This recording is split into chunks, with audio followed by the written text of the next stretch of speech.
Olá a todos, estamos aqui com a Roxane Rojo, que vai conversar com a gente hoje sobre letramentos, multiletramentos e sobre a pedagogia dos multiletramentos.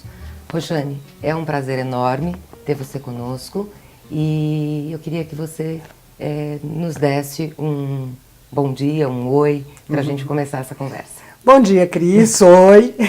Oi, pessoal. É um prazer estar aqui. Eu quero agradecer o convite para trabalhar com o programa Escrevendo Futuro e poder conversar um pouquinho com vocês sobre as coisas que eu tenho estudado com meus alunos nos últimos tempos. Roxane, o termo letramento já entrou no nosso dia a dia há muito tempo, mas ele é frequentemente confundido ou entendido como equivalente à alfabetização e mesmo alfabetismo. E nós sabemos que não se trata da mesma coisa. Hoje a gente já fala fundamentalmente em práticas de letramento e em multiletramentos. Então, eu gostaria que você nos ensinasse e nos explicasse essas diferenças que estão colocadas aí. De fato, quando o conceito aparece, lá nos anos 80, fim dos anos 70, né, os próprios autores, eu diria, fundiam um pouco, usavam como equivalentes o conceito de letramento, no singular, e de alfabetismo. Por quê? Mais tarde outros autores vão dizer, olha, mas essa é uma visão muito escolar, muito cristalizada, muito do letramento valorizado pela escola, valorizado pelo jornalismo, valorizado por certas instâncias sociais que têm força. Há outros letramentos e outras maneiras de usar a escrita na sociedade que são completamente ignoradas, né? As maneiras não valorizadas, né? Então eu acho que o conceito, por isso mesmo, é um conceito que foi evoluindo, né? Vocês têm milhares de nomes, letramento, depois tipos e níveis de letramento, depois letramentos no plural, né? Práticas de letramento, depois multiletramento, agora novos letramentos, enfim. É um conceito que vem caminhando conforme caminha, tanto os estudos como a realidade social, né? Então a ideia é isso, quer dizer, que a gente numa sociedade como a nossa, já na pós-modernidade ou alta modernidade, usa a escrita e a leitura o tempo todo, né? A produção e os signos, né? Mediadores o tempo todo. Então, em práticas muito diferenciadas, né? Por exemplo, se eu digo, você vai tirar dinheiro na caixa do banco ou pagar com cartão de débito a sua conta. Você vai dizer, mas isso aí não é letramento, porque eu estou digitando números. Não, mas números são uma forma de letramento e de escrita matemática também, né? E eu estou usando escrita numa prática cotidiana que a escola não vai ensinar. Não é um letramento valorizado para a escola, né? Já o letramento da escola, a professora entra, a professora faz chamada, a professora pede para o menino ler o texto em voz alta, aí claramente uma prática de letramento escolar, valorizada e que vai se confundir com alfabetização e alfabetismo, porque esse é o recorte do letramento que a escola faz, e só ela, né? Em outros lugares eu vou ter outras coisas, por exemplo, estou dirigindo meu carro, né? Vem um menino, Josias, vamos supor, com a sua camiseta toda esfarrapada e pendura lá um saquinho de bala de hortelã com um bilhete. Estou vendendo R$3,50, preciso do dinheiro, por favor, compre, né?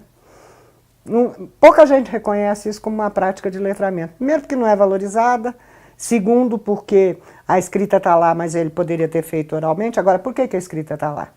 Porque ele preserva a própria face, ele não precisa pedir esmola ou vender pessoalmente para mim, e porque ele bota em 5 carros em vez de um só, enquanto o farol está fechado, né? Então a prática de letramento é muito útil, né, em situação de trabalho de rua.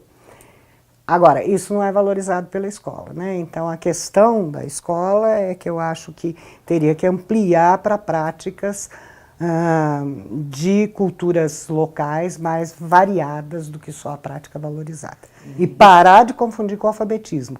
Uma coisa é quando eu estou trabalhando com capacidades, habilidades e competências de leitura, ou com alfabetização e formas da escrita, etc. Ou com formatos de gênero e como é que funcionam os gêneros. Isso é refletir sobre, né? Letramento é prática, né? É usar as coisas para compreender criticamente e produzir, né? Então, separar um pouco as duas coisas, ensino de conteúdos e práticas que têm que ser exercitadas, né? Então, necessariamente, essas práticas de letramento envolvem diferentes culturas, diferentes contextos culturais. Certamente, né? A gente tem um exemplo muito engraçado, eu vou ter que ler porque é uma notícia que saiu, desculpe, na Folha UOL, em 2008, né?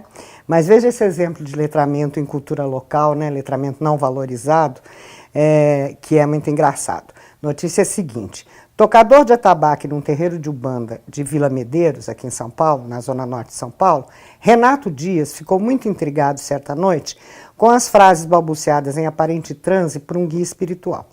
Disseram-lhe que talvez fosse uma língua indígena.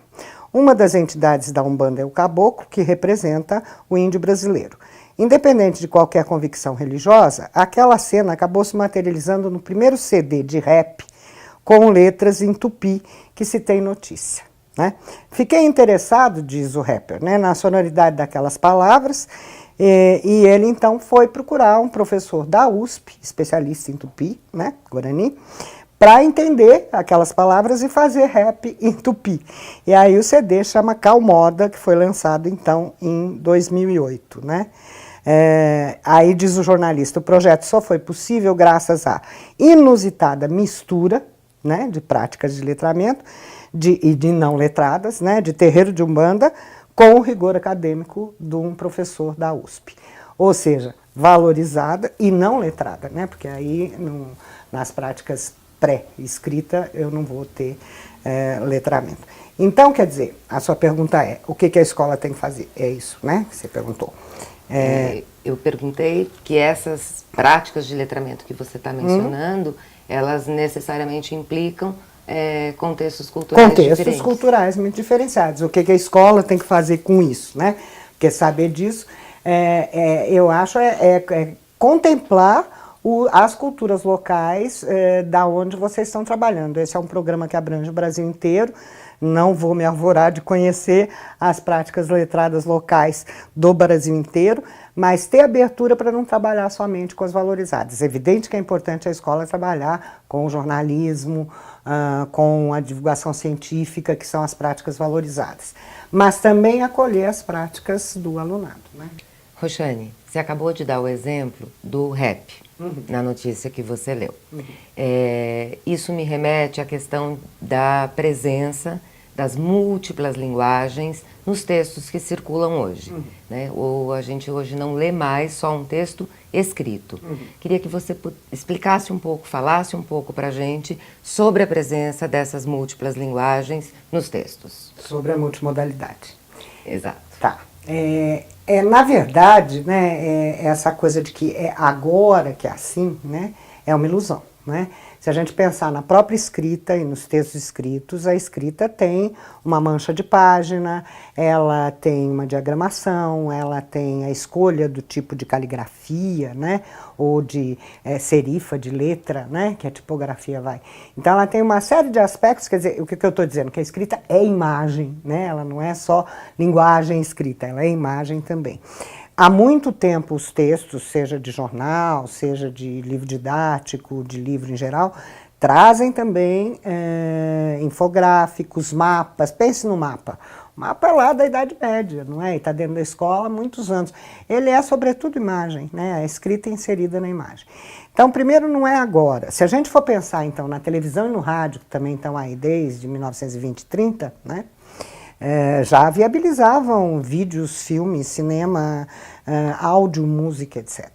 O problema é, TV e rádio entraram, e mesmo cinema, entraram muito pouco e muito lateralmente na escola, né? A escola é que é muito aferrada ao texto escrito, entendido como sistema de escrita, né? E não como imagem ou qualquer outra coisa. Pegue um cara como Arnaldo Antunes, ele vai fazer maravilhosos poemas visuais com caligrafias, né? Então a escrita é a imagem. Agora, a segunda questão é que a gente tem tendido também a ver essas outras linguagens, ditas outras linguagens, a multimodalidade, como uma ilustração da escrita. O que eu estou dizendo? Escola muito aferrada a essa ideia de que letramento é letramento da letra, né? É letramento da escrita.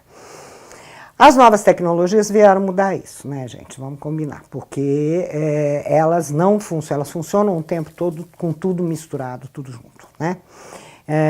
Então, agora se torna importante trabalhar com os tais textos multimodais ou multissemióticos que têm imagem, movimento, áudio, etc.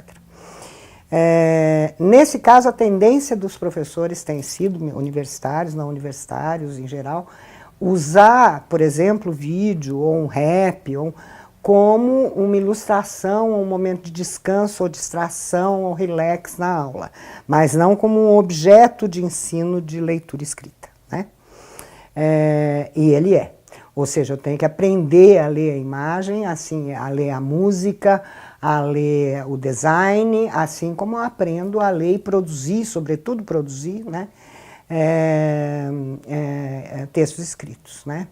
Então, eu acho que essa é uma questão bem importante que vai se tornar cada vez mais importante.